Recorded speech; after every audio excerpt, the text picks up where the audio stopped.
પાટણમાં એક ઘટના બની. અચ્છા. 2 એપ્રિલ 2024ના રોજ. તો ડીજેને કારણે ખૂબ વાતાવરણમાં ઉત્સાહ હતો, વાજતે ગાજતે બધા જતા હતા અને 25 જેટલા આ જે બધા શ્રદ્ધાળુઓ હતા એમને ઘાયલ કર્યા. જે ઘટનામાં એવું બન્યું કે ડીજેને કારણે કોઈ વ્યક્તિનું આ રીતે મૃત્યુ થયું ને એમાં વચ્ચે પર્યાવરણ આવે છે. એ માખી આક્રમક માખી છે અને તો એટલું જો કે જે બાજુથી આ અવાજ આવી રહ્યો છે કે જે એને ડિસ્ટર્બ કરે છે એના ઉપર જઈને આ ડિસ્ટર્બન્સને બંધ કરે કે કાયદાની નિયમ પ્રમાણે રેસિડેન્શિયલ એરિયાની અંદર અમુક ડેસિબલથી ઊંચો અવાજ તમે ન રાખી શકો. ઘણીવાર તો આખું ઘર ધ્રુજતું હોય, બારીઓના કાચ ધ્રુજતા હોય. વ્હીકલ જ્યારે મોડિફાઈ થઈ જાય છે એટલે રોડ એન્ડ ટ્રાન્સપોર્ટેશન ઓર્ગેનાઇઝેશન છે આરટીઓના કાયદાનો ભંગ થાય છે. ગુજરાત હાઈકોર્ટે ગુજરાત સરકારને કહ્યું કે તમે શું કરો છો, એનું પાલન કરાવવાની જવાબદારી તમારી છે. આખા જીવનમાં એક પ્રસંગ આવે છે તો એક પ્રસંગમાં તમને શું, તમે જરા આટલું સહન કરી લો. ઘોંઘાટ વગર આપણે પ્રસંગો ઉજવી શકતા જ નથી. ડીજે ખોટું નથી, પણ એના કેટલાક નિયમો છે, નિયમોનું પણ પાલન થવું જરૂરી છે. જો મધમાખી પૃથ્વી પરથી ગાયબ થઈ જાય ને તો આપણે ભૂખે મરવાનું વારો આવે. જે પ્રજાનું મનોરંજન આટલું ઉગ્ર છે એ પ્રજાની પીડા કેટલી ગહન હશે. નવી સવાર યુટ્યુબ ચેનલમાં આપનું હાર્દિક સ્વાગત કરીએ છીએ. નવી સવાર યુટ્યુબ ચેનલમાં અત્યાર સુધી તમે જુદા જુદા વિષય ઉપરના વિડીયો જોયા હશે. આજે આપણે એક સંવાદ શ્રેણી શરૂ કરવા જઈ રહ્યા છીએ. અમારા માટે આનંદની વાત એ છે કે આજે પર્યાવરણ જે ખૂબ જ મહત્ત્વનો વિષય છે એના વિશે આપણે ચર્ચા કરવાના છીએ. અને આજે સ્ટુડિયોમાં પર્યાવરણ માટે 4-5 દાયકાથી નિસ્બતથી, ધીરજથી, પ્રેમથી અને સમજણથી જે કામ કરી રહ્યા છે તેવા મયુરભાઈ રાઠોડ ઉપસ્થિત છે. મયુરભાઈ પર્યાવરણમાં ખૂપી ગયેલો માણસ છે. આમ તો તેઓ પક્ષીઓના નિષ્ણાત છે અને પક્ષીઓ વિશે એટલી બધી અવનવી તમારી સાથે ચર્ચા કરી શકે કે જે જાણીને તમે હેરત પામી જાઓ. મયુરભાઈ ગુજરાતમાં પોળોના જે જંગલો છે એ પોળોના જંગલોનું પુનઃ સ્થાપન કરવા માટે પણ એક જાણીતું નામ છે. મયુરભાઈ 42 વર્ષથી પર્યાવરણના ક્ષેત્રમાં કામ કરી રહ્યા છે.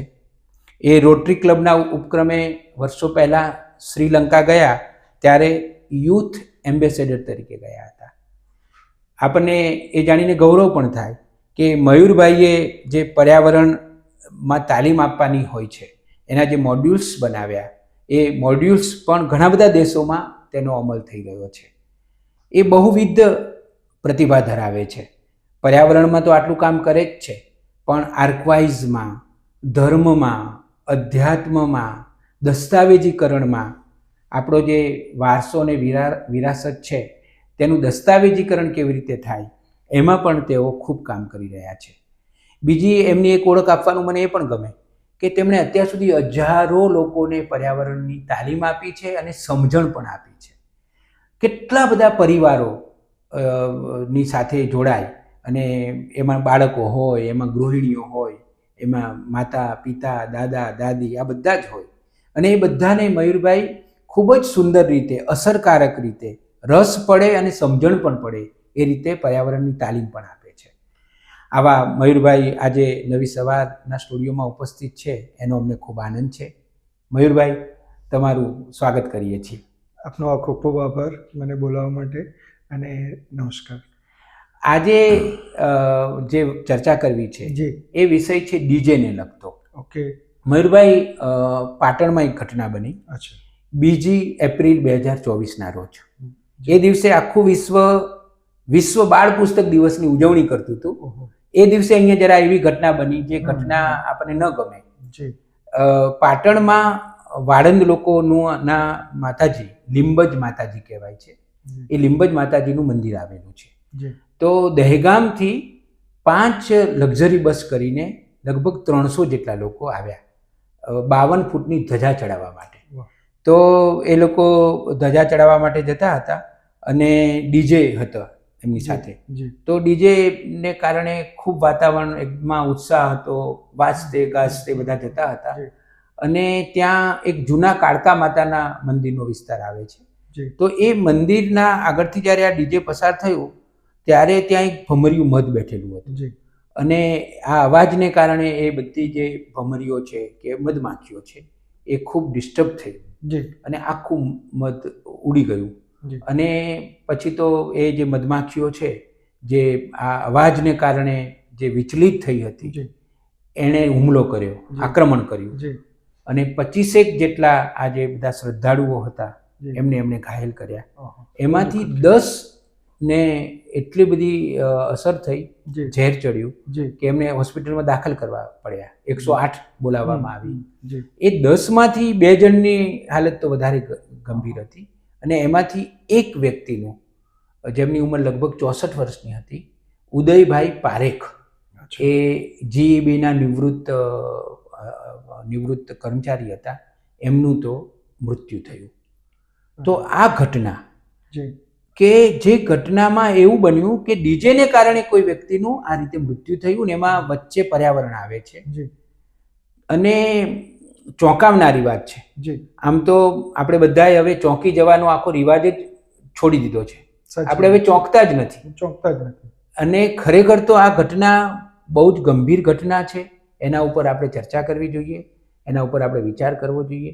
એટલા એ વિચાર કરવા માટે, ચર્ચા કરવા માટે અમે આજે તમારી સામે બેઠા છીએ. આપની વાત રમેશભાઈ બહુ સાચી છે કે સમયની સાથે આપણે આપણી સંવેદનશીલતા બહુ ખરાબ રીતે ગુમાવી દીધી છે. હવે એ સંવેદનશીલતા ગુમાવવાના કયા કારણો છે, કયા પરિબળો છે, એ તો ઉત્ક્રાંતિની આખી વાત છે કે સમાજમાં જે પરિવર્તનો આવી રહ્યા છે. પણ આપે જે વાત કરી એ ખૂબ જ અગત્યનો મુદ્દો છે, ડીજે વાળો. હવે જે આપણે ડીજે કહીએ છીએ તો પહેલાં તો એ સમજીએ કે ડીજે એટલે શું. ડીજે એટલે કે ડિસ્ક જોકી. ડિસ્ક જોકી એટલે કે જે ડિસ્કો થાય કે પબ કે એવા બધા વિસ્તારોની અંદર પેલા જે જગ્યાઓ હતી કે ત્યાં સંગીતને મોટા અવાજથી વગાડે કે જેથી ત્યાં યુવક યુવતીઓ કે કોઈ પણ એક પ્રસંગને ઉજવવા માટેની આખી મ્યુઝિક સિસ્ટમને એ લોકો ડીજે કહે છે. હવે આ જે સિસ્ટમ છે એને હવે રોડ ઉપર લાવી દીધી. રોડ ઉપર લાવી દીધી એટલે કે તમે દરેક તમારા પ્રસંગોની અંદર ધાર્મિક પ્રસંગ હોય, રાજકીય પ્રસંગ હોય કે ટૂંકમાં લગ્ન પ્રસંગ, કોઈ પણ એક પ્રસંગ તમારે ઉજવવાનો હોય એટલે ડીજે જોઈએ એવી એક માન્યતા આપણે ત્યાં ગુજરાતમાં થઈ ગઈ છે. હવે આની સાથે એવું થયું છે કે ડીજે ખોટું નથી. ધારો કે તમારે નાચવું, મનોરંજન કરવું ખોટું નથી, પણ એના કેટલાક નિયમો છે, નિયમોનું પણ પાલન થવું જરૂરી છે. અને આપે જે વાત કરી કે મૃત્યુ થવું એ તો બહુ જ દુઃખદ ઘટના કહેવાય, અને એ પણ ડીજેને કારણે. એટલે આના ઉપરથી 2-3 મુદ્દા જે અગત્યના જે થાય છે કે મધમાખી ઉડી કેમ, વાત નંબર 1. બીજું કે ડીજેનો એટલો તો કેટલો મોટો અવાજ હતો કે મધમાખી ઉડી. તો હું આપને કેટલીક બાબત એના વિશેનું કહું કે ડીજેમાંથી ઉત્પન્ન થતો અવાજ જે ડેસિબલ જેને કહેવાય એ ખૂબ જ મોટો હોય. અને અગત્યની વાત એ છે કે માણસ પોતે સાંભળે છે, એને ગમે છે, એ વગાડે છે, તો એ જે સંગીત છે તો સંગીતનું પણ એક ફ્રીક્વન્સી છે કે એનું એક માધ્યમ જેને આપણે ડેસિબલ કહીએ છીએ કે એ ડેસિબલ એટલે કે એની ઘનતા કે જે આ અવાજ આટલા ડેસિબલનો હોય તો આપણે સાંભળી શકીએ. સામાન્ય રીતે માણસ 15 હર્ટ્ઝથી લઈ અને 200 કિલો હર્ટ્ઝ એ ફ્રીક્વન્સી છે આખી, એ ત્યાં સુધીનો અવાજ સાંભળી શકે છે. હવે વાત આવી એના નિયમોની, તો માણસને લઈને વાત કરું હું તમને, તો ભારત સરકારે એટલે કે સેન્ટ્રલ પોલ્યુશન કંટ્રોલ બોર્ડ જેને કહીએ કે જે અલગ અલગ પ્રકારના પ્રદૂષણોનું એક માપદંડ નક્કી કરે છે, તો એ માપદંડ નક્કી કર્યું. એની અંદર ગુજરાત પોલ્યુશન કંટ્રોલ બોર્ડે પણ 3 પ્રકારના એ લોકોએ ડિવિઝન કર્યા. એક તો કે રહેણાંક વિસ્તાર હોય, પછી કોમર્શિયલ વિસ્તાર હોય, અને ત્રીજો છે ઇન્ડસ્ટ્રીયલ વિસ્તાર.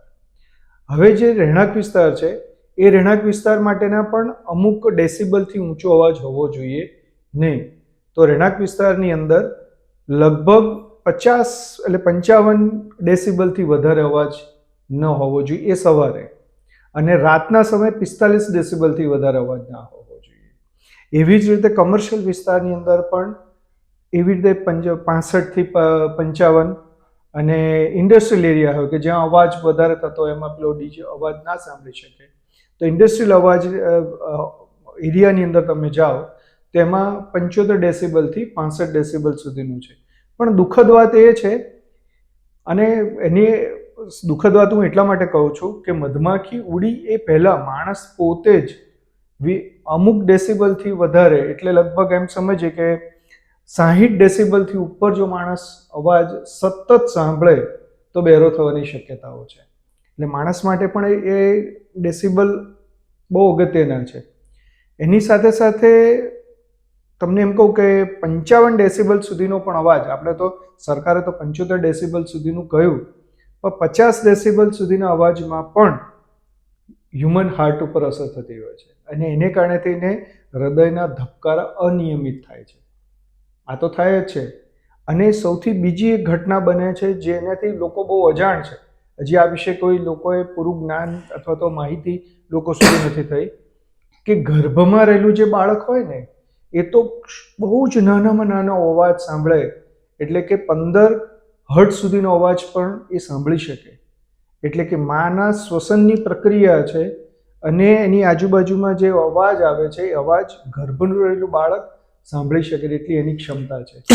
હવે તમે વિચારો કે આટલો હાઈ ફ્રીક્વન્સીનો અવાજ, આટલો મોટો ડેસિબલવાળો અવાજ ગર્ભ ધારણ કરેલી જે સ્ત્રી હોય તો એના ઉપર કેટલી અસર થાય, એ ગર્ભમાં રહેલા બાળક પર કેટલી અસર થાય.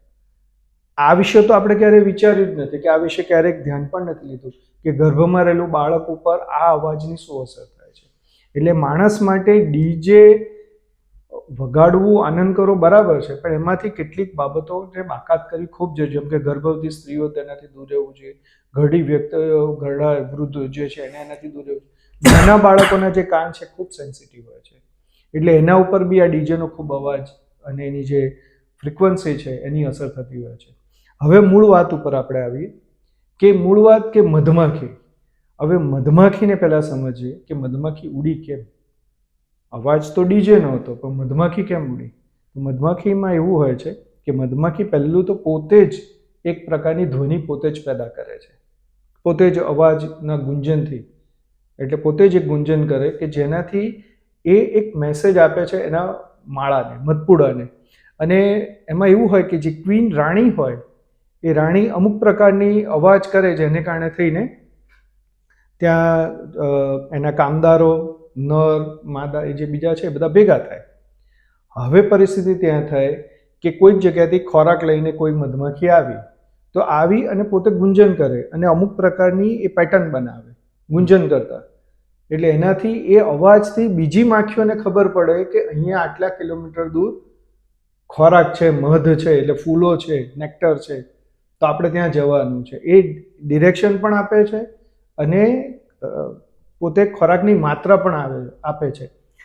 તો આવી કેટલીક બાબતો કે જે ગુંજન સાથે જોડાયેલું એક નાનું જીવ છે કે જેને અવાજ તો જોઈએ, અવાજ વગેરે પોતે જીવી જ ન શકે, એના કોમ્યુનિકેશનમાં જ ગુંજન છે. હવે આપણે ત્યાં 3 પ્રકારની મુખ્ય માખીઓ થાય છે મધમાખી. એક મધમાખી જે ઝાડના બખોલની અંદર માળો, એટલે એનું મધપૂડ બનાવે, અથવા પથ્થરની અંદર કોઈક જગ્યા કેવિટી હોય એમાં પોતાનો માળો બનાવે. પછી બીજી માખી છે એનાથી થોડીક મોટી આવે છે, અને એ માખીનો જે ડંખ છે એ આપણા માટે એટલો હાનિકારક નથી હોતો. હા, એ વધારે કડે તકલીફ થાય. અને એનાથી મોટું જે આપણે વાત કરી કે ભમર્યું મધ. હવે જે ભમર્યું મધ છે એનો મધપૂડો ઘણીવાર મેં પોતે પણ જોયેલો, લગભગ 3 ફૂટનો હોય, લગભગ 2.5-3 ફૂટ જેટલો મોટો, એટલે એટલી મોટી સાઇઝમાં હોય, અને એની અંદર હજારોની સંખ્યામાં માખી હોય. અને એ જે માખીઓ છે એ માખીઓ આ જે ડીજેનો અવાજ છે એની જે ફ્રીક્વન્સી, ઓડિયો ફ્રીક્વન્સીથી ઘણીવાર શોકમાં આવી જાય છે.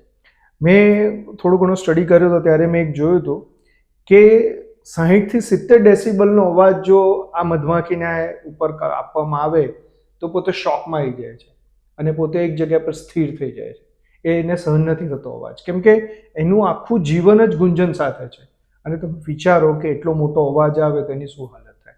જેમ પેલી આપણે વાત કરી કે ગર્ભમાં રહેલું બાળક એ કેટલું પીડાય, એને કેવી તકલીફ થાય આટલો મોટો અવાજથી. તો બસ એવી જ તકલીફ આ મધમાખીને થાય છે. હવે જ્યારે અમુક પ્રકારની ઓડિયો ફ્રીક્વન્સી હોય કે અવાજ અમુક પ્રકારનો હોય તીવ્રતાવાળો, ત્યારે આ મધમાખી એકદમ ઉડવાનું શરૂ કરે, ગભરાઈ જાય, ડરી જાય એટલે ઉડે. અને જ્યારે ઉડે ત્યારે એને એ ભાન ન હોય કે એને શું કરવાનું. તો એટલું જ કે જે બાજુથી આ અવાજ આવી રહ્યો છે કે જે એને ડિસ્ટર્બ કરે છે એના ઉપર જઈને આ ડિસ્ટર્બન્સને બંધ કરવું. એ માખી આક્રમક માખી છે, જેને આપણે ભમર્યું મધ કહીએ છીએ, એટલે કે મધમાખી કહીએ છીએ. મોટી મધમાખી આવે છે. એ મધમાખીની અંદરનો ડંખ પણ ઝેરીલો હોય છે અને પ્રમાણમાં મોટો હોય છે. એ તો શર્ટની આરપાર અંદર જતો રહી શકે. ઇવન તમે માથાની અંદર વાળની અંદર અહીંયા મૂકે તો અંદર સુધી ઉતારી શકે હોય એટલો એનો લાંબો લગભગ 2 મિલીમીટર જેટલો કે 1 મિલીમીટર જેટલો એનો ડંખ અંદર ઉતરી શકે. તો વિચારો કે આટલો મોટો ડંખ અંદર ઉતરે, અને એમાંય શું થાય છે કે આ મધમાખી જ્યારે કરડી જાય ને ત્યારે એની પાછળ એનું ઝેરનું નાનું એક બંડલ અથવા તો ડબ્બી જેવું અથવા તો એક નાના બોલ જેવું, દડા જેવું, જેની અંદર ઝેર હોય. હવે જેવું તમે મધમાખીના ડંખને અડો ને એટલે ઝેરની પોટલી આપણે જાતે જ દબાઈ દઈએ, એટલે અંદરના ભાગમાં એ ઝેર ઉતરી જાય. એટલે એ ઝેરને એટલે જ્યારે મોટી મધમાખી કે કરડે ત્યારે એને પ્લકરથી, એની ફોર્સેપ જો પ્લકર આવે એનાથી પકડીને કાઢવું પડે. હવે આ તો જ્યારે તમે ગભરાઈ ગયા હો, ડરી ગયા હો, એ વખતે તમે માથું આમ કરો, આમ કરો, તો એ વખતે જે મોટા મોટા ડંખ છે એ તો અંદર જાય જ, એની સાથે ઝેર પણ અંદર ઉતરે અને એ ઝેરની માત્રા વધી જાય. એટલે ઘણા બધા લોકોને એનાથી એલર્જી પણ હોય. અને જે લોકોને ઝેરની એટલે મધમાખીના ઝેરની અસર થતી હોય એટલે કે એલર્જીક હોય તો એ લોકોનું ડેથ થવાની શક્યતાઓ છે. ઘણા લોકોને 4 મહિના 6 મહિના સુધી પણ એની અસર રહેતી હોય છે. મેં એવા કિસ્સા પણ જોયા છે કે જે કિસ્સાની અંદર મધમાખીના ડંખ જે અંદર ઉતરી ગયા હોય ચામડીની અંદર, એ 15 દિવસ પછી, મહિના પછી, 1.5 મહિના પછી તો વાળ ઓળતા હોય કે પછી કરતા તો એમાંથી એ પાછા બહાર નીકળે. આ બહુ દુઃખદ વાત છે અને સરકારે એના ઉપર પગલાં લેવા જ જોઈએ. મયુરભાઈ, મૂળ મુદ્દો એ છે કે આ જે મધમાખીઓ છે એ કેટલી હદ સુધી એમને તકલીફ પડી હશે. જી, જે ઉદયભાઈનું અવસાન થયું છે એમનું શરીર આપણે જોઈએ ને જી, તો આખા શરીરમાં આમ એટલા બધા ડંખ હશે. હતા. જી, જી, એવા ડંખ તો બધાને હશે. બરાબર. પણ પ્રકૃતિનો નિયમ એવો છે જી, કે એ જ્યાં સુધી એ પોતે એને આવું ગમતું નથી. ના, હવે દાખલા તરીકે કોઈ માણસ આજુબાજુમાં રહેતો હોય અને ડીજેના ત્રાસને કારણે એને ખૂબ તકલીફ પડતી હોય તો એ મનોમન આમ એને મનોમન તકલીફ બહુ પડે, જી, પણ એ કશું બોલી ના શકે એમ કે ભાઈ હવે ક્યાં ઝઘડો કરવા જવો, એવું બને. એને કદાચ એવી પણ ઈચ્છા થાય કે આ ડીજે વાળાને જઈને હું આમ એના ઉપર હુમલો કરું. તમે આજે ડીજેની વાત કરી જ છે ને આ હુમલાની વાત કરી, એની સાથે મધમાખીના હુમલાની એક બીજી તમને ઘટના કોઈ બને છે, બહુ ખરાબ ઘટના બને છે કે કોઈ એક જગ્યા પર સતત ડીજે વાગતું હોય, સતત એટલે એક વિસ્તારની અંદર ડીજેનું સતત વાતાવરણ રહે કે એક રોડ એવો હોય કે જે રોડ ઉપર મોટા ભાગે બધા ડીજે વગાડતા જાય.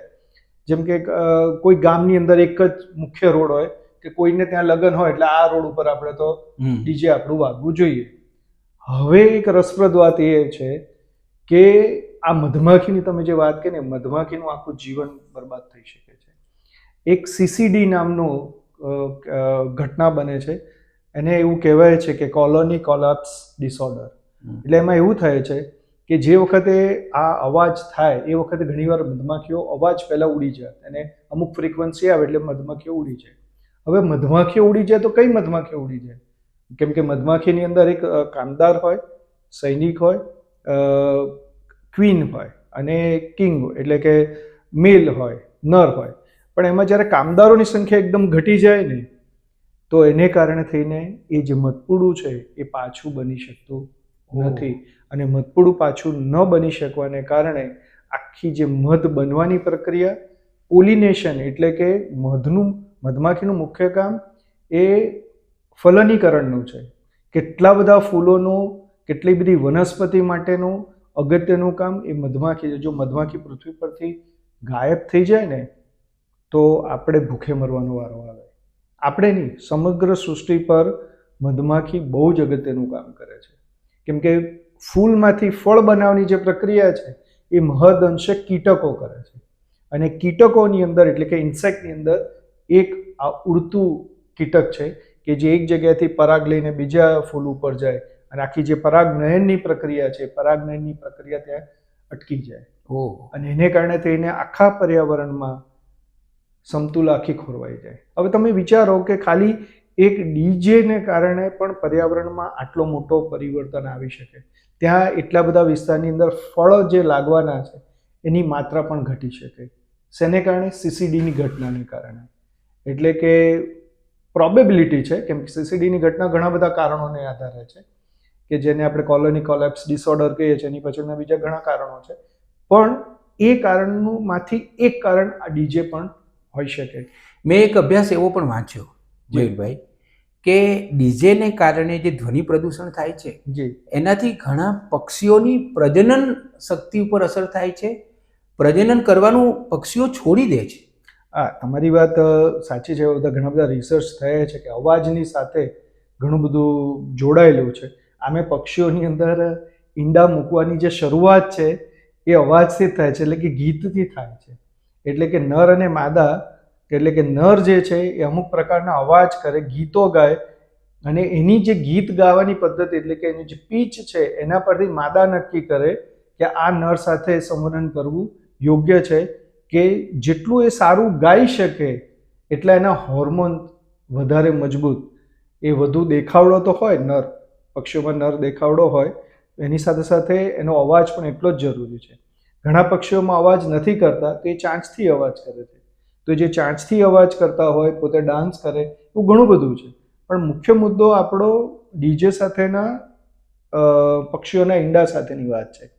તો પક્ષીઓ ડિસ્ટર્બ એટલા માટે થઈ જાય કે જે આપણે હમણાં વાત થઈ કે ગર્ભમાં રહેલું બાળકનું ને પર અવાજની અસર થાય છે, તો એવી જ રીતે પક્ષીઓના જે પ્રજનન ઋતુ સમયે આ જે ઈંડાની અંદર રહેલું જે બચ્ચું છે એ બચ્ચું પણ કદાચ ડિસ્ટર્બ થઈ શકે અને એને કારણે ફલનિકા એટલે કે આખું જે પ્રોસેસ છે એની વિકાસની આખી જે ઘટમાળ છે એ અટકી છે અને એને કારણે એ ઈંડાની અંદરથી બચ્ચું પરિપક્વ થાય જ નહીં. એટલે કે એને નેસ્ટ ફેલિયર કહેવાય. એટલે એ ફેલિયરનો રેટ વધતો જાય અને ધીરે ધીરે પક્ષીઓની સંખ્યામાં પણ ઘટાડો. એટલે આપણે જે વાત કરી કે પક્ષીઓ ડિસ્ટર્બ થાય છે, પક્ષીઓ ઘણી બધી જગ્યાએ મેં જોયું છે કે ડીજેની અંદર ખાલી ધૂમ ધૂમ અવાજ જે આવે છે જેને બાઝ કહીએ છીએ, એ બાઝ લોકો એ હાર્ટબીટ સાથે એકચ્યુઅલમાં ડીજેની અંદર જે અવાજ આ જે બેઝ લાવવાનું કારણ હતું કે હૃદયના ધબકારા સાથે સંશોધન કરી અને આ સંગીતને લાવેલા કે જેથી એ પ્રકારનો એ પીચનો અવાજ કરે તો તમને હૃદયના ધબકારા વધારે સાઈડથી તમે અનુભવ કરી શકો, એની અનુભૂતિ કરી શકો. એટલે એ ધબકારા હવે જે અવાજ છે ધબકારાને બેસાડી દેવાનું થઈ ગયું કે એ અવાજ એટલો એ પીચ એટલી હાઈ થઈ ગઈ કે એને કારણે પક્ષીઓના હૃદય ઉપર પણ અસર થઈ શકે. એટલે પક્ષીઓ બધે ઉડાઉડ કરી મૂકે. અને આમાં કેવું થાય સાહેબ, બીજું મેં તો ઘણા વર્ષોના અનુભવથી જોયું છે કે જ્યારે માદા પોતે જ્યારે માળાની અંદર બેઠી હોય અને પોતે ઉડીને જ્યારે જતી રહે ને, એકદમ અચાનક ઉડી જાય ને એ વખતે શિકારી પક્ષી ત્યાં હોય તો એ શિકારી પક્ષીને ખબર પડી જાય કે અહીંયા માળો છે, તો એ એના પક્ષીના બચ્ચાને પણ ખાઈ જઈ શકે. અને શિકારી પક્ષી છે ને એ બહુ જ હોશિયાર હોય. એ શિકારી પક્ષી જોવે એ ખાસ માણસને જોતો હોય કે માણસની નજર ક્યાં ક્યાં જાય છે, અને એ જો ક્યાંક ઈશારો કરે કે અહીંયા માળો છે કેવું, તો બીજા દિવસે તમે જઈને જોજો એ માળો વિખાઈ ગયેલો હશે, એ શિકારી પક્ષી એને લઈ ગયું હશે. મૂળ મુદ્દો આપણે ડીજે સાથેનો છે કે ડીજેના અવાજ વખતે જે પક્ષીઓ ઉડાઉડ થાય અને એમાં માદા જ્યારે માળો છોડે એ વખતની આખી જે ઘટના બને તેને કારણે પણ પક્ષીઓના ડિસ્ટર્બ થાય અને આખી એક વર્ષ એનું આખું જતું રહે, ફરીથી ઈંડા મૂકવાનો સમયગાળો પૂરો થઈ જાય એનો. ઓહો. એટલે પક્ષીઓનો ફિક્સ સમયગાળો હોય છે કે ભાઈ અમુક પ્રકારના પક્ષીઓ અમુક જ સિઝનમાં ઈંડા મૂકે અને એ જ સિઝનમાં આપણે ત્યાં ડીજેનો સમયગાળો હોય છે. એટલે આપણને આ તો ખબર જ નથી હોતી. બરાબર. હું તમને પાટણની બીજી એક વાત કરું. જી સર. પાટણમાં એક ડૉક્ટર નવીનભાઈ શાસ્ત્રી છે, જી 72 વર્ષની ઉંમર છે અત્યારે. તો એ ચતુર્ભુજ બાગ છે પાટણમાં, બહુ જાણીતો અને બહુ જૂનો બાગ છે. તો એમની સાથે મારે 2-3 વખત વાત થઈ. હવે રાત્રે જ્યારે 12 વાગે કે 3 વાગે ડીજે સાથેના ત્યાં શોભાયાત્રા કે વરઘોડા નીકળે, જી પહેલી વાત તો એ કે નવાઈની વાત તો એ છે કે રાત્રે 12 વાગે અને 3 વાગે તમે કેવી રીતે આવા ડીજેની મંજૂરી આપી શકો, બરાબર છે. પણ મંજૂરી આપવામાં આવે છે. હવે નવીનભાઈ સાથે જે મેં ચર્ચા કરી તો જ્યારે 12 વાગે કે 3 વાગે આવા વરઘોડા નીકળે અને ડીજેનો એકદમ કાનના પડદાને પણ ફાડી નાખે એવો અવાજ હોય, તો ચતુર્ભુજ બાગમાં હંમેશા એવું બને છે બગલા કે નીચે સવારે તમે જાઓ ત્યારે મોટી સંખ્યામાં પોપટ મરેલા પડ્યા હોય, ઓહો કાગડા મરેલા પડ્યા હોય અને ચકલીઓ પણ મરેલી પડી હોય. સાચી વાત છે. અને નવીનભાઈએ આ ફરિયાદ ત્યાં વારંવાર વહીવટીતંત્ર સાથે અને પોલીસ સાથે કરી પણ છે. એટલે કેટલી દુઃખદ વાત છે સાચી વાત. કે આ એક બગીચો છે, એમાં વૃક્ષો છે અને રાત્રે પક્ષીઓ જે સૂઈ ગયા છે એ આ અવાજને કારણે એટલા બધા ડિસ્ટર્બ થઈ જાય છે કે મરી જાય છે. હા, એટલે એમાં બે ઘટનાઓ બને છે જેમ આપણે વાત કરી કે એટલે પહેલાં તો આપણે કાયદો અને નિયમની થોડીક વાત કરી લઈએ, પછી પક્ષીઓના બિહેવિયર ને એના પર થોડીક વાત કરીએ કે કેમ મરે છે. પહેલો તો કાયદાનો ભંગ, જે આપણે કહ્યું કે કાયદાનો ભંગ ત્યાં એ રીતે થાય છે કે આ જે વ્હીકલ છે એટલે કે ડીજે મોટાભાગે ટ્રક ઉપર મૂકવામાં આવે હા. અને એ ટ્રક એ આરટીઓમાં પાસિંગ કરાવેલું હોય એઝ અ કમર્શિયલ વ્હીકલ તરીકે, એટલે ટ્રાન્સપોર્ટ વ્હીકલ તરીકે. હવે જો તમે ડીજે એની ઉપર ફિટ કરો છો અને ડીજે ફિટ કરીને તમે રાતે વગાડતા જાઓ છો, રાત્રે કે દિવસે? રાત કે દિવસે ગમે ત્યારે, તમે ત્યાં જ્યારે ડીજે એના ઉપર ફિક્સ કર્યું એટલે તમે મોડિફાઈ કરી દીધું કે વ્હીકલ જ્યારે મોડિફાઈ થઈ જાય છે એટલે ભારતીય રોડ એન્ડ ટ્રાન્સપોર્ટેશન ઓર્ગેનાઇઝેશન છે, આરટીઓના કાયદાઓનું સંપૂર્ણ ભંગ થાય છે.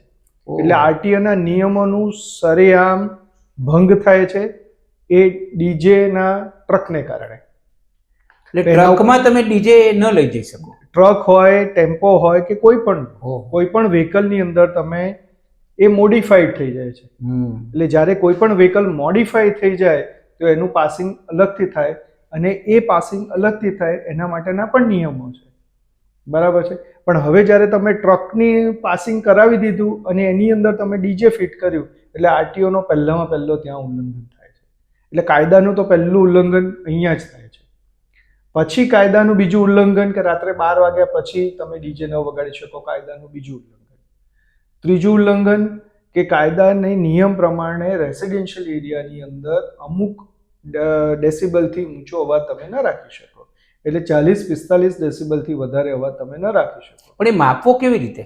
એના માટેના યંત્રો આવે છે કે જે યંત્ર મૂકે એટલે તરત ખબર પડે કે આટલા ડેસિબલનો અવાજ છે. અને એના બીજું માપવાનું સીધું કે આપણના હૃદયને ધબકારા ઉપર માપી શકાય, કાનને તકલીફ થાય એના પર લાગે કે આ અવાજ મોટો છે. અને મેં હમણાં એક વડોદરાના સમાચાર વાંચ્યા કે એમાં કંઈક આજે ડીજેમાં હોય છે, એમાં એક નવું કંઈક સંશોધન કર્યું છે અને એ લગાડી દેવામાં આવે છે પછી અવાજની જે માત્રા છે એ ઘણી વધારે.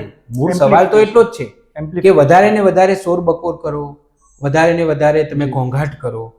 તો હમણાં કંઈક દરોડા પણ પડ્યા અને આ દુકાનોમાંથી જ અમુક પ્રકારની આવી શોધી એ લઈ લેવામાં આવી, જપ્ત કરવામાં આવ્યું છે.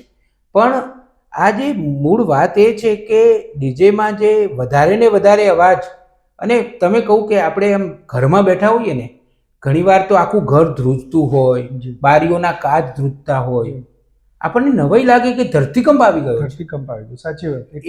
એટલી મોટી રીતે આ બધું થતું હોય છે. બરાબર. તો આ તો ખરેખર આને રોકી કેવી રીતે શકાય? અને સૌથી પહેલી વાત તો એ છે કે શરૂઆત મારાથી કરવી પડે.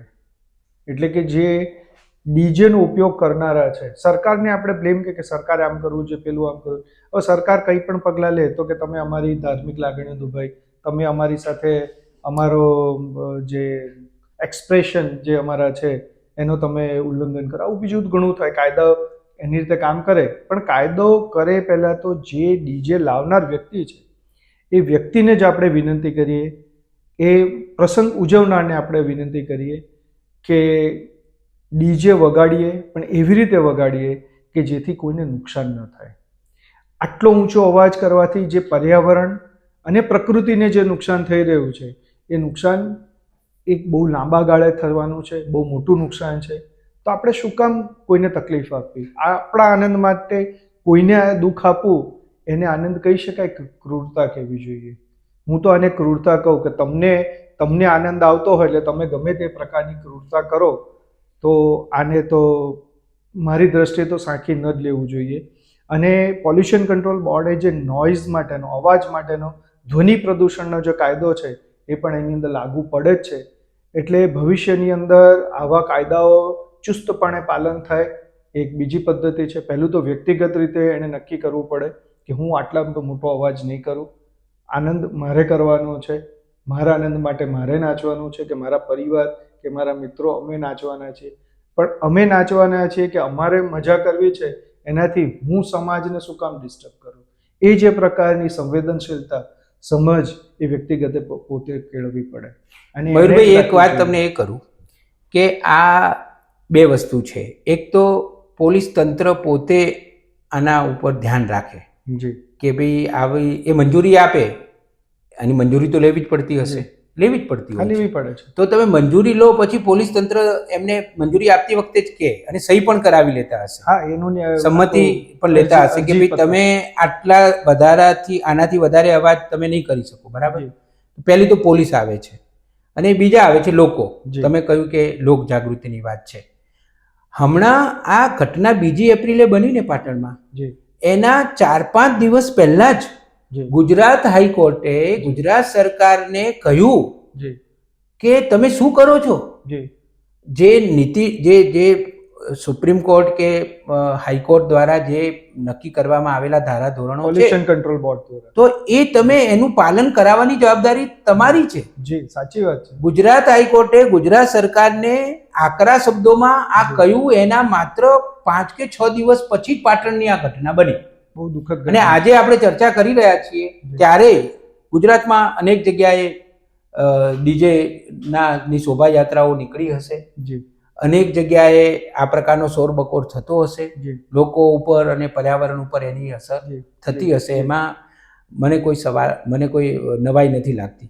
મયુરભાઈ, મૂળ વાત એ છે કે સરકાર પોતે પણ જાગૃત બને, આને ગંભીરતાથી સમજે. અને બીજી વાત એ છે કે લોકોમાં, તમે એમ કહ્યું કે આપણે વિનંતી કરીએ, હું મારો વ્યક્તિગત અનુભવ તમને કહું કે હું ઘણી વખત રસ્તાઓ ઉપર પણ જતો હોઉં, પસાર થતો હોઉં, તો હું મારું વાહન બાજુમાં પાર્ક કરી અને વિનંતી કરવા જઉં છું. અને ઘણીવાર અમે જ્યાં રહીએ છીએ એમાંય રાત્રે આવો વધારે પડતો રાત્રે 12 વાગ્યા પછી પણ આવું થતું હોય. હવે જે જવાબ મળે છે હું તમને કહું, અને આ કદાચ મને જે અનુભવ થાય છે એવો અનુભવ આપણા જે આ સાંભળનારા છે એમાંથી પણ ઘણાને થતો હશે. હવે એ લોકો જવાબ શું આપે છે ખબર છે? કે અમારા આખા જીવનમાં એક પ્રસંગ આવે છે તો એક પ્રસંગમાં તમને શું પેટમાં દુખે છે? બરાબર, તમે આટલું સહન કરી લો ને, તમે શું કામ આટલું 2-4 કલાક સહન કેમ નથી કરી શકતા? એ લોકોનું એવું કહેવું છે કે અમારા ઘરમાં એક લગ્ન પ્રસંગ આવે કે એક શુભ પ્રસંગ આવે તો તમને શું વાંધો છે? તમે જરા આટલું સહન કરી લો ને. આપણે ત્યાં એક ગુજરાત, ભારત વિવિધતાવાળો દેશ છે. આપણે લાગણીઓને એનાથી વધારે જોડાયેલા છે અને નિયમોને બાજુ પર રાખીએ છીએ. તમે જે વાત કરી કે આપણે જે વાત કરીને સમજાવ્યું કે હું સમજાવવા જાઉં ત્યારે આવો જવાબ આપે, ત્યારે એણે એ પણ સમજવાની જરૂર છે કે એના જીવનમાં કે એના આખા સમાજમાં કે એને જે તે સમયમાં એનો આ પહેલો પ્રસંગ છે. પણ એના એકલાના પ્રસંગ માટે થઈને બીજાને શું કામ દંડ આપવો, એ તો યોગ્ય નથી ને. તો પછી આપણને એમ થાય કે તને આ તકલીફ થાય છે તો લે હું કંઈક બીજું કરું, કેમ કે આનાથી મને તકલીફ થાય છે તો મારી તકલીફ પણ એટલી જ અગત્યની છે ને. એ તકલીફને સમજવાની સંવેદનશીલતા આપણે ગુમાવી બેઠા છે. અને બીજું કે આપણે ત્યાં એવું માની લેવામાં આવે છે વર્ષોથી કે કોઈ પણ પ્રસંગ હોય તો આવી રીતે જ ઉજવાવો જોઈએ ને આવી રીતે જ ઉજવાય તો એને પ્રસંગ કહેવાય. એવી એક માનસિકતા થઈ ગઈ છે, એવું એક પેલું કહે ને કે એક માન્યતા થઈ ગઈ છે. એટલે ઘોંઘાટ વગર આપણે પ્રસંગ ન ઉજવી પ્રસંગો ઉજવી શકતા જ નથી. સાચી વાત. બાકી મયુરભાઈ, મને યાદ છે જી કે હું નાનો હતો જી અને અમારા ગામમાં પ્રસંગો ઉજવાતા, તો જે એ સંગીત સાથે જે સુર, એ જે દાખલા તરીકે ઢોલક, હમ સરસ મજાના ઢોલક વાગતા હોય, મંજીરા વાગતા હોય, હમ ક્યારેક ઢોલ વાગતા હોય, જી તો એમાં જે સુરીલાપણું હતું, જી જે આનંદ હતો, અને તમને ખરેખર સાંભળવું ગમે. બરાબર. તમને એમ થાય કે આ લોકોને આપણે કહીએ કે હજી થોડુંક વધારે અહીંયા રોકાઈ જાઓ અને વધારે અમારે સાંભળવું છે. એના બદલે આખી પરિસ્થિતિ આ છેડા ઉપરથી બીજા છેડા ઉપર આવી ગઈ. ડીજે અનિવાર્ય છે. મૂળ વાત આ છે કે શું આપણે જ્યારે પ્રસંગો ઉજવીએ છીએ ત્યારે ડીજે વગર ન જ ઉજવી શકીએ? આ જે માનસિકતા છે એ માનસિકતામાંથી બહાર આવવાની જરૂર છે. પહેલી વાત તો એ ડીજેના ઓપ્શનો છે. તમે મંડળીઓને બોલાવો, એ લોકોને રોજગારી આપો. સાચી તમે કેટલા બધા લાખો રૂપિયાઓ આપો છો જી. અને પછી ધ્વનિ પ્રદૂષણ કરો છો, પર્યાવરણ ઉપર અસર થાય છે, પક્ષીઓ ઉપર અસર થાય છે. આજુબાજુમાં જે રહેતા લોકો હોય છે ને, એ રહેતા લોકોને તમે પૂછવા જાઓ તો ખબર પડે. જે કોઈ માજી હશે, જે માજી પથારીમાં સૂતા હશે, અને એ માજીને જે આ ડીજેના પ્રદૂષણને કારણે, એના અવાજને કારણે એના હૃદય ઉપર, એના મન ઉપર અસર થતી હશે, એની કલ્પના કરો. કોઈ દર્દી હશે, દર્દી, કોઈ નાનું બાળક હશે, તમે જે વાત કરી એમ કોઈના પેટમાં બાળક હોય, એવી સગર્ભા આપણી બહેન હશે, આપણી દીકરી હશે. આપણે આ હદે આને તો કદાચ હું તો એમ માનું છું કે પાશવી મનોરંજન કહેવાય. પાશવી મનોરંજન કહેવાય. આ મનોરંજનને તમે મનોરંજન કહી જ ન શકાય, કહી જ ન શકાય. આને ક્રૂરતા કહેવાય. આ એક જાતની ક્રૂરતા છે. અને એમાં કાયદાઓ આપણા ઉપર નિયમન કરે. એમાં ગાંધીજીની એક વાત મને યાદ આવે છે. એ અદ્ભુત વાત ગાંધીજીએ કરી હતી કે કોઈ પણ વ્યક્તિ ઉપર બહારનો અંકુશ એ હંમેશા ઝેરી નીવડે છે. આ ગાંધીજીએ કહેલી વાત છે. બરાબર છે. અંદરનો અંકુશ જ સાચો અંકુશ છે. સાચી વાત છે. આ વસ્તુને આપણે યાદ રાખીએ કે કાયદાઓનો અંકુશ હોય, નિયમનો હોય, આપણને કોઈ કહી છે નહીં જાય. આપણો પ્રસંગ હોય તો આપણને પ્રસંગ માણતા આવડવું જોઈએ. અને એ મને એવું લાગે છે કે વધારે ને વધારે અવાજ કરવાથી પ્રસંગ વધારે માણી શકાય છે.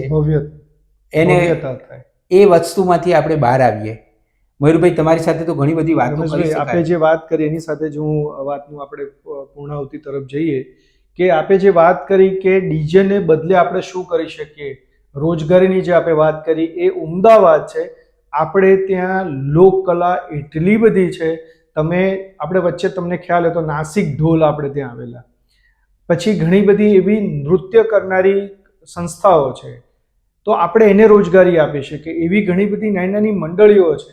એ જેમ અત્યારે હાલમાં પણ આપણે નરેન્દ્ર મોદી સાહેબ જે પ્રસંગ ઉજવે છે, કોઈ પણ તમે જો એ પ્રસંગની અંદર મોદી સાહેબ આપણા કલ્ચરને વધારે આગળ કરે છે.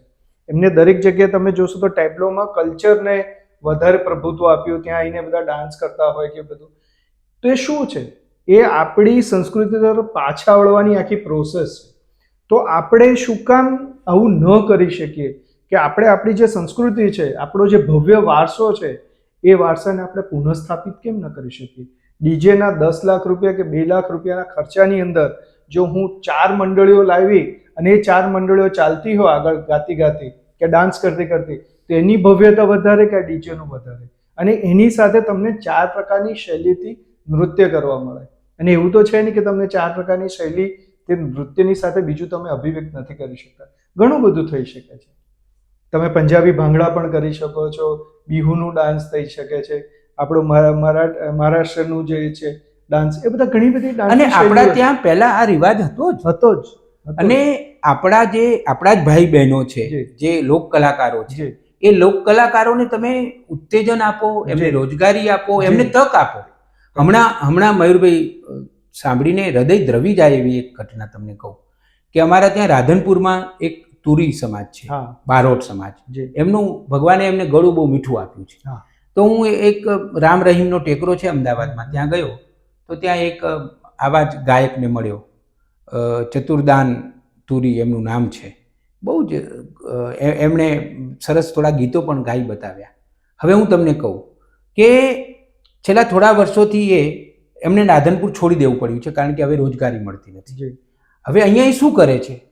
એમનું ગળું મીઠું છે. આપણે આ યાદ રાખીએ કે એમનું ગળું મીઠું છે, ભગવાને આપ્યું છે અને એ આખી પરંપરા જ છે એમની પરંપરા પાસે તો. હવે એ લોકો અહીંયા એક માર્કેટમાં, શાકભાજીની માર્કેટમાં એ બટાકાની અને ડુંગળીની બોરીઓ ઉપાડવાનું કામ કરે છે.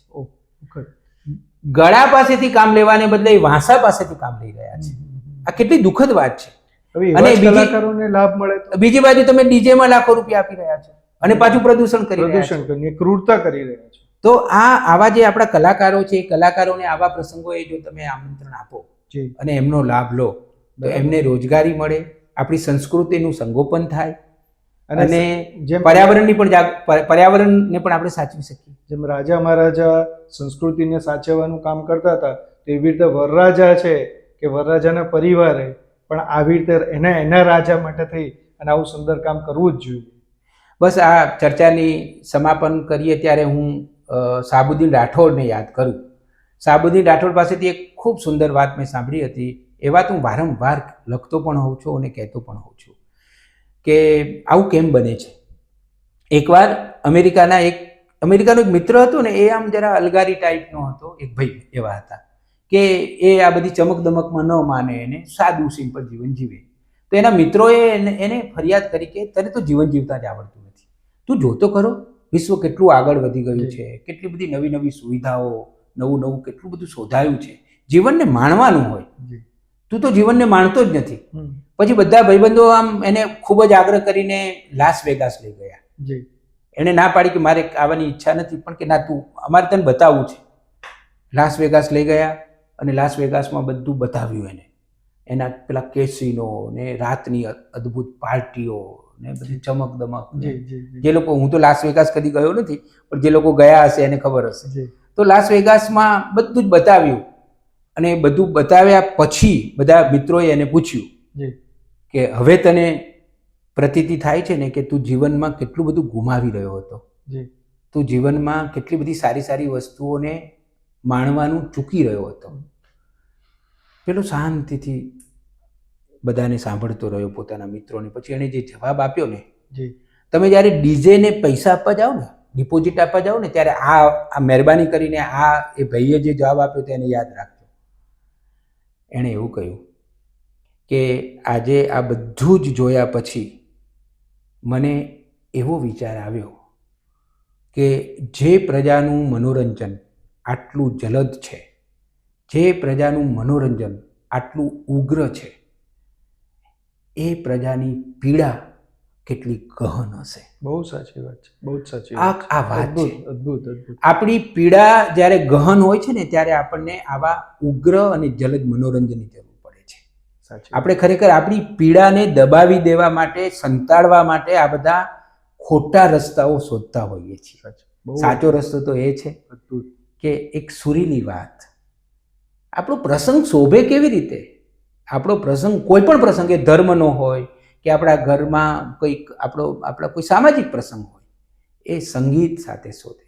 આપણા હૃદયના ધબકારા, એનો અવાજ, એની સાથે શોભે. સાચી વાત છે. એને આપણે યાદ રાખીએ. ગાંધીજી એકવાર દક્ષિણ આફ્રિકામાં કોઈક મઠની મુલાકાતે ગયેલા. તો મોટી સંખ્યામાં બધા જે પેલા હોય એ બધા બેઠા હતા, તાઓ બધા બેઠા હતા. પછી ગાંધીજીએ પૂછ્યું કે તમે શું કરતા હતા? એમણે અદ્ભુત જવાબ આપેલો કે અમે શાંતિથી બેસીને અમારા હૃદયના અવાજના ધબકારા સાંભળી રહ્યા હતા. આ જીવન છે. ડીજેની તીવ્રતાવાળું જીવન નથી. હરીન્દ્ર દવેને પણ હું યાદ કરું મયુરભાઈ. તમે જ્યારે ભમરાની વાત કરતા હતા અને એ ગુંજનની વાત કરતા હતા, ત્યારે મને હરીન્દ્ર દવે યાદ આવ્યા. એમની એક બહુ જાણીતી કાવ્ય પંક્તિ છે, ફૂલ કહે ભમરાને ભમરો વાત વહે ગુંજનમાં, માધવ ક્યાંય નથી મધુવનમાં. આ ભમરાનું ગુંજન જેની વાત એક કવિએ કરી હતી, એને પણ આપણે યાદ રાખીએ. આપણે ક્યારેય એ પ્રકારના સંગીતનો ઉપયોગ ન કરીએ, એવા ડીજેનો ઉપયોગ ન કરીએ કે જેને કારણે આ મધમાખીઓને ઉડી જવું પડે અને આક્રમણ કરવું પડે. મધમાખીઓ જ્યારે ડંખ મારતી હશે ને, ત્યારે એ પોતે પીડા અનુભવતી હશે. એ પછી મધમાખીનું મૃત્યુ થઈ જાય છે. ડંખ વાગી ગયા પછી મધમાખીનો જે એનો અંદરનો આંતરડા સાથેનું ગોઠવાયેલું હોય ડંખ, એટલે જેવો એ ડંખ મારે પછી એનું મૃત્યુ થઈ જાય. એટલે ડંખ મારી અને પોતે મૃત્યુ થઈ જાય એવી પણ આખી આ ઘટના છે.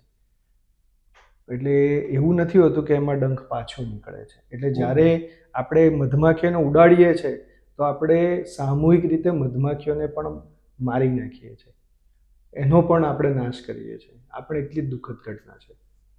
આ તો બહુ એકદમ ચોંકાવનારી વાત છે કે મધમાખીને પીડા નથી થતી, એને તો એ ડંખ માર્યા પછી એનું જીવન પૂરું થઈ જાય એનું છે. જીવન પૂરું થઈ જાય છે. એને ડંખ મારવો ગમતો જ નથી. એ તો એની ડિફેન્સ મિકેનિઝમ છે. ઓહો. મયુરભાઈ, તમે નવી સવારના સ્ટુડિયોમાં આવ્યા જી. અને આજે તો ચૈત્ર સુદ 11 પણ છે, વાહ. તો દિવસ પણ પાવન છે. પાવન છે. આ પાવન દિવસે તમે આવીને શુભ પર્યાવરણની શરૂઆત. આટલી બધી વાતો કરી. જી.